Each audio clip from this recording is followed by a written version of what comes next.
to start, Meg? Well, welcome this afternoon. This is quite a turnout, isn't it? We need a larger lecture hall. But I am so delighted to welcome all of you to this afternoon's Wyant lecture. As you know, this Wyant lecture series is part of the endowed professorship that was a gift to us established by Louise Doherty Wyant, class of 1963, and her husband Jim Wyant, and they gave it to us in honor of Sister Anne Cyril Delaney. This afternoon, I especially welcome Nirupama Rao, Ambassador of India to the United States. Ambassador Rao has fulfilled many, many roles throughout her distinguished career, including diplomat, India's first woman High Commissioner to Sri Lanka as well. She was the first woman ambassador to China, and her latest role as ambassador to the United States. India is certainly a significant force in the international community, and growing more so almost every day. What a timely discussion we look forward to having with our ambassador. I know it will be very thought-provoking and insightful, so it's very much a pleasure to welcome you to our college this afternoon. But I'm going to invite Dr. Lenore Martin, our Louise Doherty Wyant professor, and a preeminent scholar in Middle Eastern studies, to actually do the real introduction of Ambassador Rao. One of the joys, of knowing Lenore Martin is that we have the opportunity to meet so many of her colleagues and friends. And so it's a special delight to invite Lenore to do the introduction. Lenore.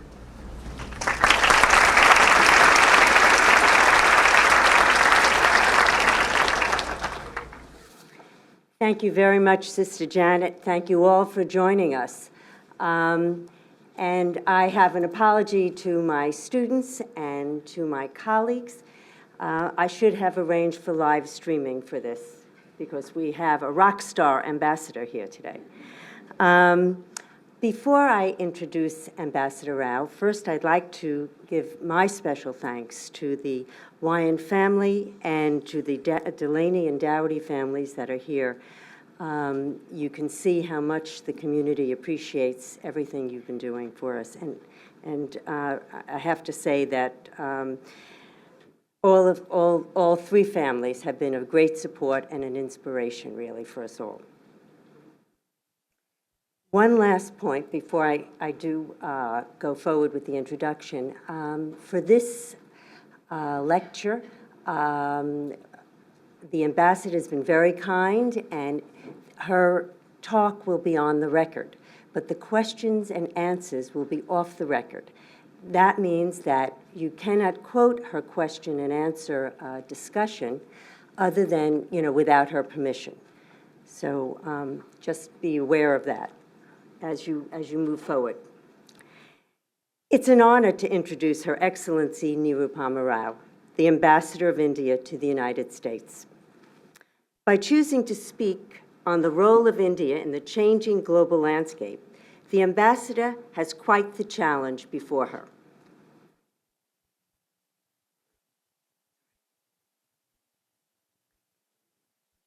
India is the largest democracy, the second most populous state in the world, and an economic powerhouse that continues to expand. With its growing population and growing economy, India is a presence all over the world. It is seeking resources and seeking and making investments. It is a technological wonder, and it is a cultural treasure. It is a nuclear-armed state with the third largest standing army in the world.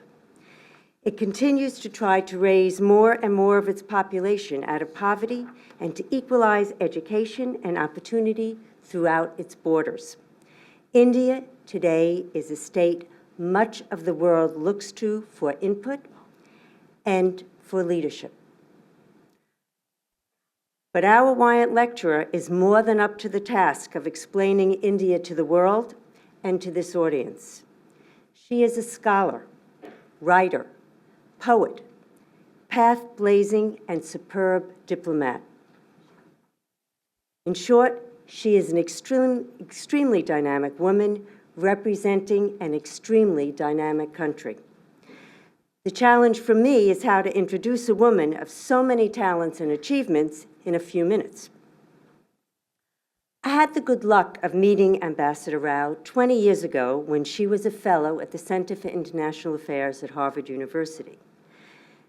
Since then, I've followed her around the world through phone and email, from her first ambassadorial posting in Peru and Bolivia to Russia when she was Deputy Chief of Mission, and back to the Ministry of External Affairs, where she served as its first woman spokesperson.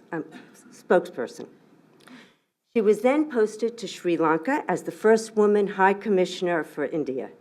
In 2006, she became India's first woman ambassador to China, one of India's most important diplomatic positions, and one for which she was very well prepared based on years of experience and study. She returned to the Ministry of External Affairs as Foreign Secretary, the highest post in the ministry.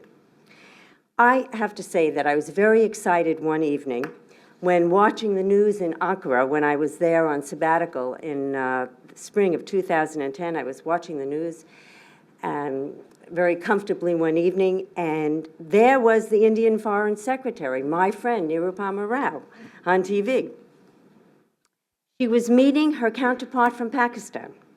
It was a very important meeting, as it was the first time the two had met following the gruesome terrorist attacks in Mumbai that had taken the lives of 195 people.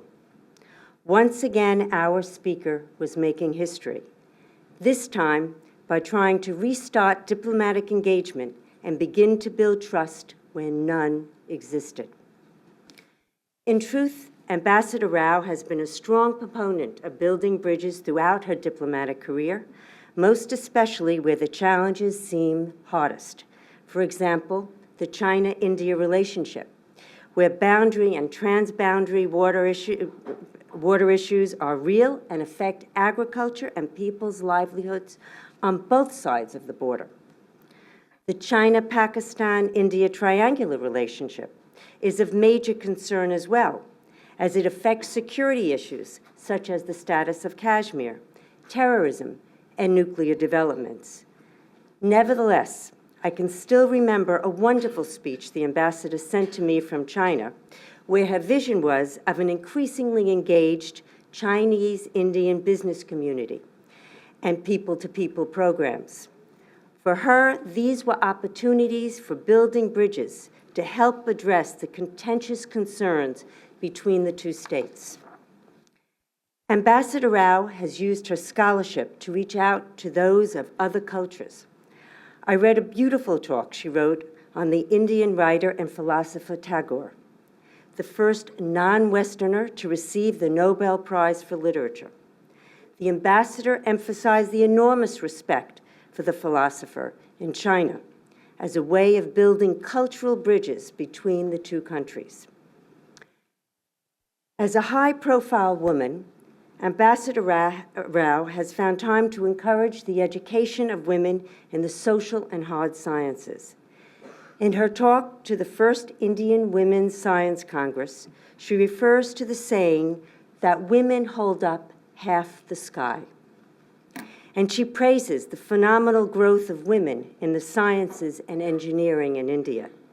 But that is not enough for the ambassador, whose mother was a whose mother was a mathematician. See, I'm speaking. Whose mother was a mathematician and whose sister is a leading physician in India. She is encouraging women to continue to achieve positions of leadership in science and education. Ambassador Rao is also a poet and a writer. Her book of poems, Rain Rising, was published in 2004. That was the same year that, as High Commissioner of India to Sri Lanka, she wrote a beautiful essay on the human side of the tragic tsunami that took the lives of so many. With that beautiful, beautiful essay that she wrote, which I think, if the ambassador will allow us, we can post on our website, I cannot help but say that the ambassador was sharing her gift of writing and even more, her compassionate soul.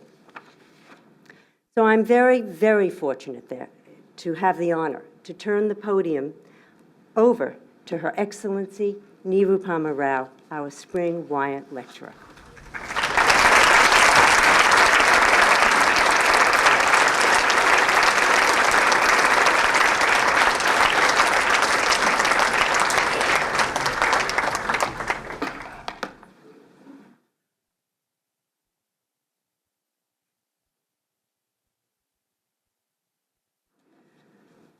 President of the Emmanuel College, Sister Janet Eisner, my dear friend, Professor Lenore Martin, ladies and gentlemen, friends, it is wonderful to be back in Boston, a city about which I have the most pleasant memories of youthful days spent in Harvard Square, a 4th of July spent watching fireworks on the banks of Charles River, the culture shock of a first visit to the late lamented original Filene's basement, and absorbing every impression of my first days in America. I'm therefore privileged to deliver the Wyant lecture on India's role in the changing global landscape of the 21st century. This is indeed a privilege for me. I'm aware that I am addressing a very distinguished gathering of eminent people, and it is an honor to be speaking before you on a theme of such relevance and importance to India and indeed to the world. I believe that we approach the subject of this talk against the backdrop that is defined by India's unique identity as a pluralistic and diverse society, as a country defined not just by its regional situation, but more as one that is able to bridge divides, that respects diversity, that through its secular democratic traditions redefines conventional definitions of national power. India is a country. It is the world's largest democracy. It is also an enduring civilizational construct.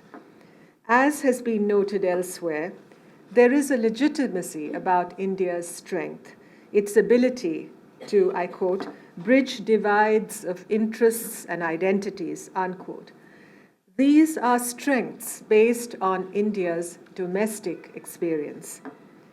And there lies the power of the Indian example. Ever more than before, therefore, there is need for us to embrace the idea of India when change is upon us in our region and the world, geopolitically, economically, demographically. We live in an age of redefinitions. As the economic center of gravity has shifted towards the Indo-Pacific region, there has also been a concomitant shift in geopolitics towards that part of the world. The financial and economic crisis that started in 2008, from which the world has not yet recovered completely, has accelerated this pace of change in a dramatic manner. The core values that define India, the embrace of a diversity of opinions and outlook, the extraordinary mix of religions and cultural practices, the profusion of language, variations of climate and topography, and differences in levels of economic development, and flowing from all this, our respect for democratic traditions and multi-party democracy make us very much like the United States. Since the founding of our republic, we have consistently worked to strengthen our thriving, vibrant, and often noisy democracy with an electorate of more than 700 million people. With all their diversity, the people of India are united by a shared history and civilization sustained by a pluralist and secular democracy. The idea of India and its vision is not one of enforcing conformity, but of celebrating diversity. John Steinbeck once wrote of America, I quote, "Our land is of every kind, geologically and climatically, and our people are of every kind also, of every race, of every ethnic category, and yet our land is one nation, and our people are Americans," unquote. The inscription on your seal, E pluribus unum, or out of many one, is an idea which in my view is not dissimilar to the Indian ideal. We have in India taken the concept of unity in diversity to our hearts and made it the defining part of our lives. India today represents a unique model of development in the world. Our policy choices for development have been a product of a healthy debate resulting in a broad political consensus.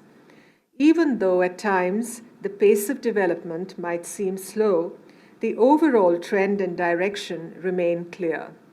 Indeed, as Larry Summers, former chairman of the National Economic Council, has noted, India's growth reflects the idea of a democratic, developmental state driven not by a mercantilist emphasis on exports, but a people-centered emphasis on growing levels of consumption and a widening middle class.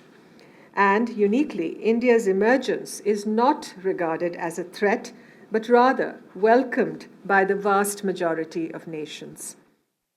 65 years into India's journey as a vibrant democracy, I would say that it is the Indian model of democratic governance, its acceptance of pluralism, its emphasis on inclusive, sustainable growth, together with its economic strength, resilience, and dynamism of its people, that propels the promise and the potential of India's role on the global stage. Additionally, we have always relied on diplomacy and statecraft in building relations and addressing problem issues, and have never been protagonists for the first use of force in settling outstanding problems. Let me turn to our economy. Our sustained economic growth, particularly in the last 2 decades, has led to a dramatic transformation in India. It has lifted millions of people out of poverty and led to the rise of a large middle class. Despite some slowdown in economic growth in the first half of 2011-12, which stood at 7.3% as against 8.5% in 2010-11, we have been able to keep the adverse impact of the global slowdown and uncertainty on our economy to the minimum. Notwithstanding this continuing uncertainty in the global economic situation, our economy is in some ways better placed than those of many other nations. India's resilience results from the fact that the bulk of India's GDP is domestic demand driven. There are other advantages too that India enjoys. These include a large young population. The median age in India is just over 25 years. There is a large pool of skilled workers that continues to expand, as it is estimated that annually more than 3 million graduates and 300,000 engineers join the workforce. This implies that over the next several decades, we would continue to see an expansion in our young workforce, which bodes well for India as we continue on our economic growth path. The Indian middle class, approximately around 300 million and growing, is fueling domestic consumption, which accounts for more than 60% of our GDP. But there still remain enormous development challenges. We need to create modern infrastructure and manufacturing capacities, improve agricultural productivity, ensure health, education, and the skill development of our population so as to benefit from our demographic assets and secure sustainable sources of energy to fuel our growth, and at the same time ensure that the fruits of development are accessed by all sections of our society. While the government has laid out ambitious policies to meet these challenges, there is another dimension too, in that These also represent an immense opportunity for our international partners to join in and benefit from our growth. For instance, India needs to invest an additional 3 to 4% of GDP on infrastructure, or about $1 trillion to sustain current levels of growth. Another developmental challenge is the interlinked issue of energy security and climate change. We have to address the shortfall in meeting our energy requirements. We are therefore working on a whole range of clean energy options, including solar energy, wind energy, nuclear energy, and clean coal technology, as well as energy efficiency. Also, we have committed to keep our per capita emissions below the average of those in the developed countries and to reduce the emissions intensity of India's GDP by 20 to 25% by 2020 as compared to 2005. We are also working with the international community to meet this challenge. With the United States, for example, we have established a joint center for clean energy research to encourage the development of affordable and reliable new technologies. The first awards for joint projects are going to be announced in a few weeks. 1 out of every 6 persons on our planet is Indian. If we are able to successfully tackle the developmental challenges and fulfill the priorities we have set for ourselves, the beneficial impact of that would register globally. Our vision is to harness the full potential of India as a knowledge power to alleviate poverty and illiteracy. And we will defend India's values of democracy, pluralism, and secularism from terrorism and jihadism with every fiber of our being. Let me now turn our searchlight outwards. Even as we pursue our national and developmental interests, we are also intensifying our engagement with the world. We have benefited from our integration into the global economy since the 1990s. This engagement is bound to grow as India actively pursues its interests in the world. What drives India's foreign policy? As for all countries, our foreign policy seeks to forge strategies that serve India's interest, protect its sovereignty and its security concerns, and promote its economic development. Our vision of a secular, pluralistic, and tolerant society within the country, embracing diversity of opinions and outlook, is sought to be articulated in our dealings with the world. India's global outlook and foreign policy is a reflection of the priorities that it has defined for itself as it seeks to develop, to be secure, to withstand external threats, to ensure that its national interests are not diluted by actions by hostile players in the global arena. A key feature of our foreign policy has always been our desire to retain our ability to make independent decisions in the best interests of our people.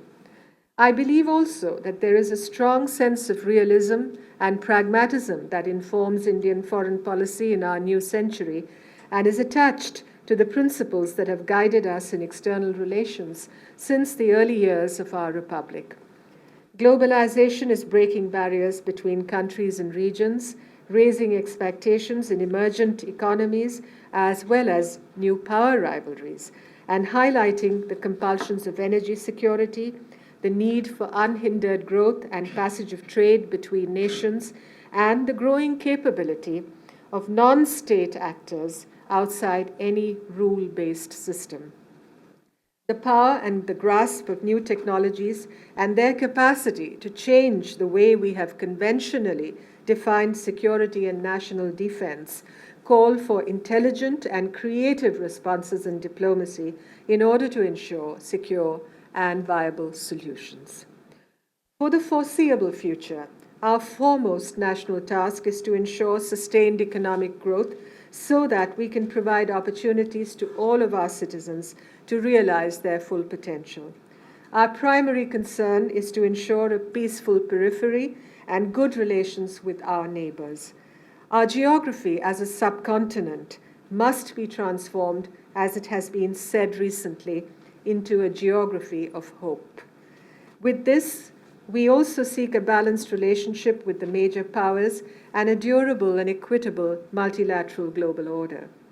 India's stakes in a global and regional environment of peace, stability, and broader prosperity have never been higher. Today, as India's economic growth provides it more weight and adds to our influence in the international arena, we remain conscious that with this comes ever-increasing responsibility. Responsibility in weighing every move we make and positions we take with the realization that India is growingly one of the key players on the global stage today and will be called upon increasingly to deploy its potential in the interest of global peace and development. And buoyed by its sustainable economic growth, India is more willing and able to play a role commensurate with its size and destiny, whether in the United Nations Security Council or other multinational institutions such as the Group of 20. Our developmental partnerships with regions like Africa, and particularly with the least developed countries, are also of particular meaning and significance. The first sphere of our external engagement is quite naturally within our subcontinent and the enabling of a geography of hope. Domestically, we have since independence tried to pursue a policy of inclusive and equitable socioeconomic growth that empowers all our citizens and affords them opportunities to realize their full potential in a democratic manner. The policies that we seek to pursue in our neighborhood and beyond are based on this experience. Our Prime Minister, Dr. Manmohan Singh, has often said that the countries of the subcontinent have a shared destiny. Our effort, therefore, has been to create neighborhood partnerships so that our neighbors can benefit from India's growth. Our vision is to recreate the shared linkages, free flow of goods, peoples, and ideas that characterized our shared geographical space for our mutual benefit without wishing away the political realities that exist today. India's vision for the region calls for the development of a framework for shared economic prosperity embedded in habits of dialogue and cooperation. With its growing economy and expanding markets, India can and is willing to partner with other countries and play the role of an anchor for long-term peace, prosperity, and stability in our region. Developments in Afghanistan over the past few years have demonstrated the indivisibility of peace, security, and prosperity in our region. In this context, the future of Afghanistan and of Pakistan will have an important bearing for the future of South Asia's peoples, and therefore, India has a vital stake in their stability and their progress. With Pakistan, we are making earnest and committed efforts to build a peaceful, cooperative, and normal relationship, and to reduce the trust deficit that has blighted that relationship for so long. It is our hope and expectation that these efforts are not thwarted by the threat of terrorism that continues to emanate from within Pakistan and whose deadly impact is increasingly felt within that country also. In Afghanistan, we are working with the Afghan people as they try to build a stable, prosperous, and democratic country. We remain committed to Afghanistan's development, and this is reflected in the India-Afghanistan Strategic Partnership Agreement of 2011. Our $2 billion of assistance for Afghanistan's development, our support for building Afghan capacity for governance, security, and development, our efforts to improve its connectivity with the world, and our commitment to invest in Afghanistan's mining sector. We believe that Afghanistan's regional economic integration and the realization of its destiny as a hub for trade and connectivity in our region is important for the stability and prosperity of both that country and the wider region. We have supplemented our endeavors in Afghanistan with cooperative efforts with the United States to help vulnerable and marginalized groups, particularly women. We are also watching in this regard the current US efforts to promote a political solution.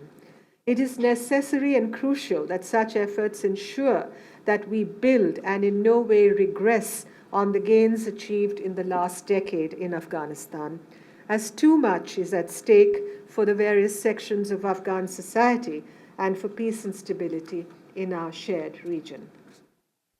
Looking beyond this immediate neighborhood, we have also been expanding our circles of engagement, starting with Southeast Asia, the Indian Ocean region, West Asia, Central Asia, Africa, and the world's major powers. I have often said that Southeast Asia begins with Northeast India. Therefore, through our Look East policy enunciated in the early 90s, we have tried to reconnect and reach out in the civilizational space we share with our near neighbors in Southeast Asia. In the 2 decades since 1992, we have been able to increasingly promote processes of cooperation with Southeast and East Asia at the strategic, political, economic, cultural, and people-to-people levels. We are building on our strong bilateral ties, expanding our roles in regional organizations, and working to build comprehensive economic partnerships. And we are adding content to our economic relations with the region through growing strategic and security engagement. We have a stake in a stable, prosperous, and secure Indo-Pacific region, an objective that is shared by the United States too. We are therefore strengthening India-US consultations and coordination on developments in the region. And recently, we have expanded this process to include Japan as a partner in this dialogue. China is our largest neighbor. The rise of China is a reality that stands out across our regional landscape. We have challenges in our relationship, but also enormous opportunities for a mutually beneficial partnership at the bilateral and global levels. Over the last 2 decades, we have sought to deepen our dialogue and strengthen bilateral relations with China. Today, China is our largest trading partner in goods. Peace and tranquility have prevailed in the India-China border areas. We will continue to invest in a stable and cooperative relationship with China that is mutually beneficial and is also a source of regional stability and prosperity. We feel that there are a number of issues where India, China, and the United States can work together for our collective benefit, just as we are now beginning to do with Japan, trilaterally, that is. In this context, we believe that the US proposal for a trilateral dialogue between India, China, and the United States merits serious consideration. We firmly believe that our success, and indeed that of the larger international community, depends on our ability to use and to forge an inclusive architecture of economic integration and security cooperation for the Asia-Pacific, or the Indo-Pacific as it is increasingly being termed, so as to create a basis for a stable and prosperous Asia. In this regard, we welcome the fact that issues such as terrorism, prevention and response to natural disasters, piracy, protection of sea lanes of communication, and anti-drug trafficking are also being discussed in the East Asia Summit. These are the challenges that cut across national boundaries and require cooperative responses. Within the region, there is increasing global attention on maritime security, and in that context, on the Indian Ocean, which is central to India's economy and its security. When the map of our region is viewed upwards from the perspective of the ocean that surrounds peninsular India, you will see that India's future destiny is in many ways defined by its maritime interests. India does not want to see this ocean emerge as a contested common or remain vulnerable to natural disasters, piracy, or instability in coastal or littoral states. We in India want to see the Indian Ocean region develop into a zone of cooperation rather than of competition and of domination. We support a dialogue among all stakeholders based on an affirmation of the principles of the freedom of navigation, unimpeded commerce, and peaceful settlement of maritime disputes in accordance with international law. For this reason, we not only have robust bilateral economic and security relationships in the region, but work through regional initiatives like the Indian Ocean Naval Symposium and the Indian Ocean Rim Association of Regional Cooperation. This is also an area of growing importance and relevance in the India-US relationship. We have been witnessing unprecedented developments in West Asia, or the Middle East as it's called here. As a democracy, India is of the firm belief that people of all countries have the right to choose their own destiny and shape their own future as they deem fit. For us, the region is of immense importance. Not only do we have civilizational links with that region, but it is also home to about 6 million Indians whose welfare is a matter of high priority. It is a region that accounts for more than 2/3 of our petroleum imports, contributes over $100 billion in export markets, and $40 billion in remittances. We have therefore immense stakes in the peace and stability of this region. This is an objective that we share with the broader international community as well. Indeed, we have enhanced our bilateral consultations with the United States to exchange perspectives on the changes underway and to enhance mutual understanding. Even though we might have differences on some tactical approaches, there is overall agreement on the long-term objective that people's aspirations in these countries must be respected. As a freedom-loving people committed to the secular ideals of our founding fathers, our hope is that the secular democratic spirit that we saw blooming at the outset of the Arab Spring early last year does not dissipate to be overcome by extreme ideologies. I'd like to say a few words about Iran in this regard. We have consistently said in India that Iran must cooperate with the International Atomic Energy Agency, the IAEA, to resolve all outstanding issues about its nuclear program that continue to raise doubts in the minds of the international community.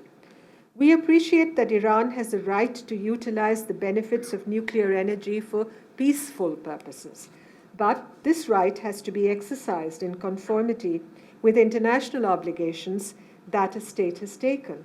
And Iran, as a non-nuclear weapon state, party to the Nuclear Non-Proliferation Treaty, has certain obligations that it must comply with fully and transparently. But we also hope that these issues are resolved peacefully. As some observers have noted, what we need is diplomatic drive and creativity more than ever to address the situation. The talk of war will not help a solution and only erodes global cohesion. As a near neighbor and our only surface access to Central Asia and Afghanistan, engagement with Iran is of relevance and meaning to us. And even as our imports of Iranian crude continue to decline and are currently under 10% of our overall oil imports, it does constitute a significant share of our oil imports. We do believe that our relationship with Iran is neither inconsistent with our non-proliferation objectives, nor is it in contradiction with the relationships that we have with our friends in West Asia or with the United States. Indeed, our relationship with the United States is in fact built on our shared values and converging interests. It is based on our fundamental belief that we have mutually beneficial stakes in each other's success. We have in the last decade set up a comprehensive architecture of engagement based on broad political support in each of our countries, strong people-to-people linkages, and a growing habit of cooperation. Over the past 10 years, the two governments have put in place a very robust agenda for cooperation in our partnership that is, to quote Prime Minister Manmohan Singh, founded on both principles and pragmatism. As the late K. Subramaniam, the doyen of India's strategic thinkers, said, This relationship should not be measured by the number of successful transactions. He said presciently that the relationship must be assessed on its progress in setting up structures that make it more effective in countering the challenges of the 21st century. Global governance must rely upon networks of bilateral strategic partnerships among democratic powers such as ours that manage rather than impose outcomes and provide a powerful response to the challenges they face, unquote. In the months ahead, as we plan for the third meeting of the strategic dialogue between our two countries in Washington, it would be our joint endeavor to build on this foundation, consolidate the work that has already been done, and to implement the initiatives that have been agreed upon to qualitatively improve the relationship. Indeed, in India, we attach importance to our strategic partnership with the United States, both for advancing global peace, stability, and progress, as well as in the pursuit of India's national development goals, including promoting better education opportunities, improving agricultural productivity, creating a world-class infrastructure, and the development of sustainable energy resources. I have no doubt that our strategic partnership will intensify further, both in the bilateral context and on regional issues. We are on the same side when it comes to eliminating those forces that threaten the freedom of our democracies and the safety and well-being of our peoples and hinder our development. To conclude, may I reiterate that India will continue to be a responsible member of the international community and will play its legitimate role on the global stage, a role that is commensurate with its size, its growing economic strength, its proven capacity to manage its enormous diversity within a democratic polity, and its lasting contributions to global peace and security. Thank you.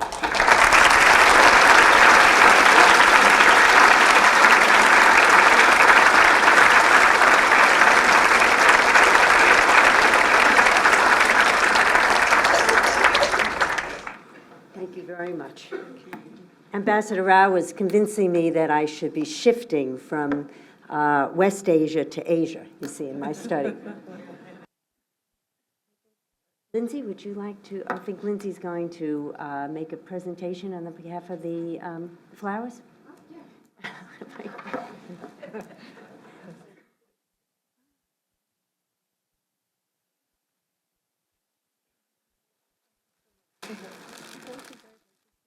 I'd like to thank Ambassador Rao for coming and sharing her unique insights on the growing role of India in the global community. I know that my fellow students and our guests have very much enjoyed hearing your speech. Thank you very much.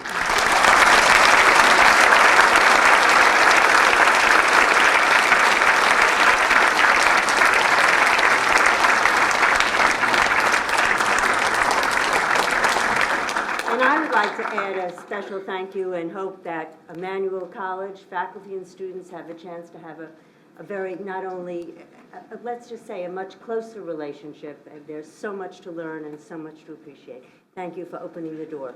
Thank you very much.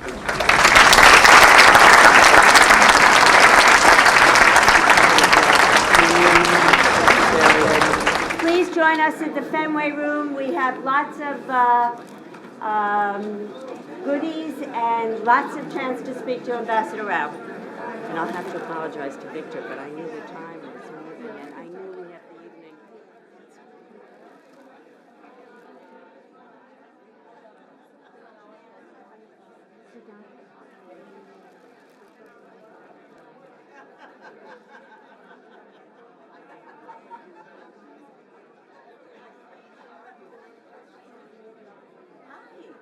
Thank you very much. Oh, no problem. I should say that.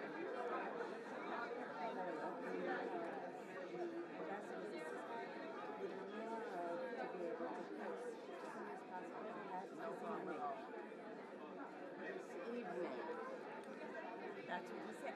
I'm going to hire him. I mean, I think I need a little help from this man. I think I could be a different person.